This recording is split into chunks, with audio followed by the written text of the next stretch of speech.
जय माता जी की, जय श्री राम, जय हिंद, जय भारत। आज हम सभी राजस्थान के भजन कलाकार इकट्ठे हुए हैं और एक खास मुद्दे को लेकर यहाँ पर इकट्ठे हुए हैं। पिछले कई वर्षों से निरंतर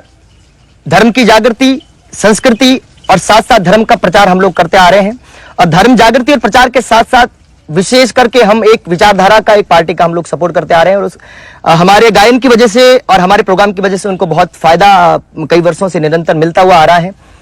पर जब पार्टियां जीत कर जब जाती हैं विधानसभा में तो वहां पर हमारी विचारधारा को दबाया जाता है। गौ धर्म और रक्षा के लिए हमने क्या क्या विचार थे वो सब दबाए दिए जाते हैं। अपने अपने विचारों की बात विधानसभा में उठती है। इसलिए इस बार हम सब कलाकारों ने मिलकर एक निर्णय किया है कि हम पिछले कई वर्षों से निरंतर धर्म की जागृति कर रहे हैं तो हमारा भी कहीं ना कहीं हक होना चाहिए। इसलिए हमारी सबसे पहली मांग है कि विधानसभा क्षेत्र में किसी योग्य उम्मीदवारों को उतारा जाए और साथ साथ उन दिग्गज कलाकारों को जो चाहे अभी हैं चाहे स्वर्गवास हो गए हो, उन दोनों को पद्मश्री अवार्ड से नवाजा जाए। ये दो मुद्दे हैं, एक तो 2 विधानसभा क्षेत्र में 2 टिकटें, सीटें, उम्मीदवार खड़ा किया जाए कलाकारों को और 2 पद्मश्री से। धन्यवाद। नमस्कार, मैं हूं प्रकाश माली और छोटू सिंह जी की इस बात पर पूरा मैं अपनी सहमति व्यक्त करता हूं। पिछले कई वर्षों से भजन गायन के मंच पर एक विशेष राजनीतिक दल को कलाकार, निश्चित रूप से जो कलाकार जो गाता है उस विषय को, इस विचारधारा को, उससे उस पार्टी को बहुत फायदा हुआ और कहीं न कहीं आज तक संबंधित राजनीतिक दल ने आज तक ये नहीं सोचा कि इतना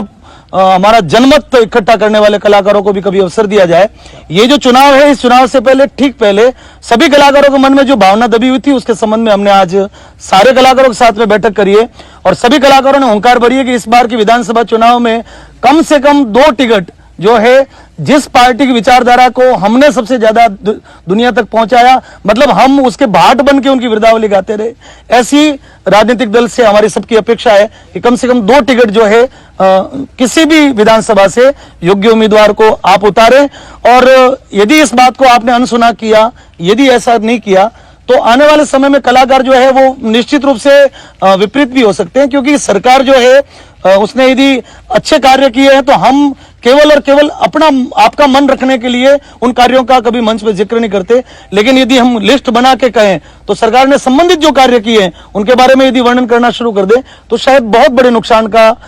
भी आपको सामना करना पड़ सकता है। मैं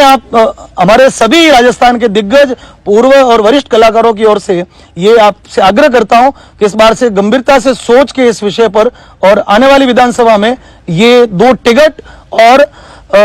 हमारे पूर्व के जितने कलाकार हैं उनमें से मरणोपरांत या अभी जिसका कार्य शैली अच्छी है, पद्मश्री का जो पुरस्कार है उनको दिया जाए। संगीत नाटक अकादमी का जो चेयरमैन है वो भी गायन वादन से होना चाहिए, ये भी हमारी एक मांग है। और लोकसभा चुनाव में एक टिकट जो है वो कलाकार वर्ग से हो, तो ये जो कलाकार है आपके प्रति जो उनके उत्तरदायित्व है उसका निर्वहन और भी अच्छा कर पाएंगे। और अगर नहीं किया तो